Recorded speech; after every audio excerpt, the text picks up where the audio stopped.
Hello everyone.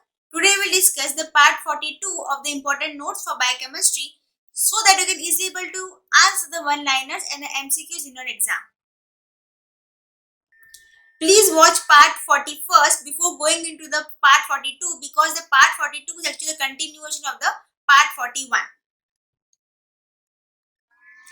The DNA polymerase 3 synthesize both leading and the lagging strands. Substrate for this enzyme is deoxyribonucleotide triphosphate or the DNTPs. The DNA polymerase 3 has polymerase activity going in the 5' to 3' direction. Means what happens over here is this particular DNA polymerase 3 actually builds a new duplex DNA strand by adding the nucleotides in the 5' to 3' direction. But over here, remember the profeeding activity is actually going in the 3' to 5'. So over here, remember the 3' to 5' exonuclease profeeding activity is going in the 3' to 5' direction. Okay. DNA polymerase 3 synthesizes Okazaki fragments. DNA polymerase 2 has 3' to 5' exonuclease profeeding activity and also repair. While the DNA polymerase 1 fills the gap between the Okazaki fragments. So remember, DNA polymerase 3 has basically two activities. That means over here, this particular DNA polymerase 3 actually builds the new duplex DNA strand by adding the nucleotides in the 5' to 3' direction and also do the profeeding activity in the 3' to 5' direction. The DNA polymerase 2 basically perform the function of the profeeding activity and also the repair activity. But the DNA polymerase 1 basically fills the gap between the Okazaki fragments which were synthesized by the DNA polymerase 3. Okay. Now, if the 2', 3' dideoxyribose is used, then DNA synthesis stops.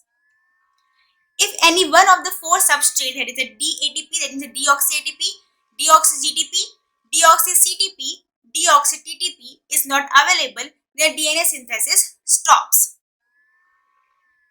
DNA polymerase 1 basically removes the RNA primers from both leading and the lagging strand. DNA polymerase 1 has polymerase activity from 5' to 3' direction. Okay, and 3' to 5' direction exonuclease profeeding activity and also 5' to 3' exonuclease activity. Clino fragment is a fragment of the DNA polymerase 1 which has 5' to 3' polymerase activity and 3' to 5' exonuclease activity. DNA ligase acts only on the lagging strand and creates 3', 5' phosphodiester bond using the ATP. Telomeres have tandem repeats of a transcriptionally inactive hexameric sequence, that is the TTAGGG, as you can see over here, TTAGGG. Okay. Telomeres provide structural support to the chromosome. They also prevent attack by the nucleases and also distinguish a true end of the chromosome from break in the double-stranded DNA. Telomeres shorten as cell divides. Telomerase enzyme provide longevity to the cells. Telomerase is ribonucleoprotein, that is, it has RNA and protein. Telomerase is not a ribozyme because this RNA is not used as an enzyme. It is used as a template for the DNA synthesis. Telomerase is RNA-dependent DNA polymerase or reverse transcriptase. Telomerase activity increases in cancer and decreases in the aging. Germ cells have more telomerase activity than the stem cells. Proofreading is correction during the synthesis and this proofreading basically occurs in the S phase, remember. DNA repair is correction after synthesis. So remember, proofreading is the correction during synthesis and the DNA repair is the correction after synthesis. Proofreading has 3' to 5' exonuclease activity.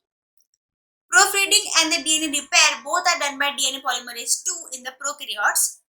In the eukaryotes, all enzymes can do proofreading except the alpha and the beta polymerase.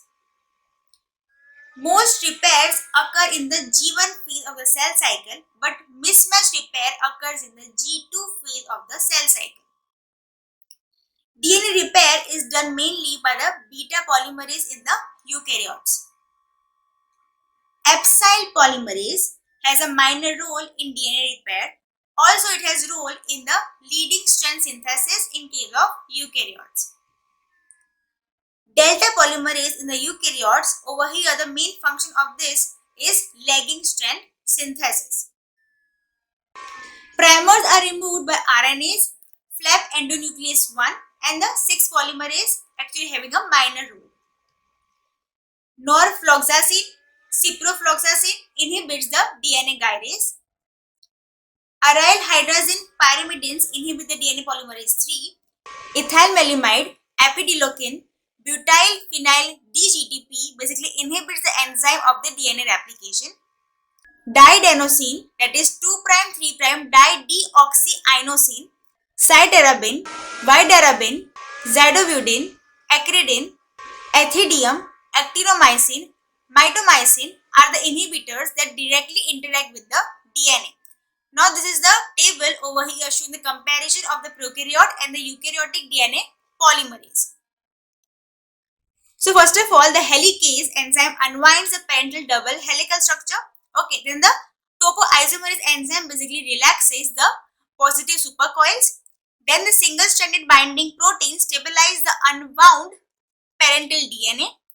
Then the leading strand is synthesized continuously in the 5' to 3' direction by the DNA polymerase.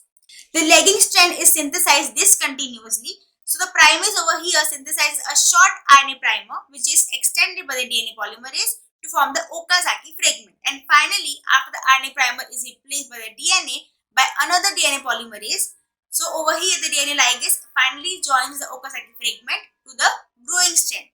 So this was the overall view of the DNA replication. Just make sure that you watch the 41 and the 42 part of this series together. So today up till here, we'll discuss about the further important notes in our next video. Thank you so much.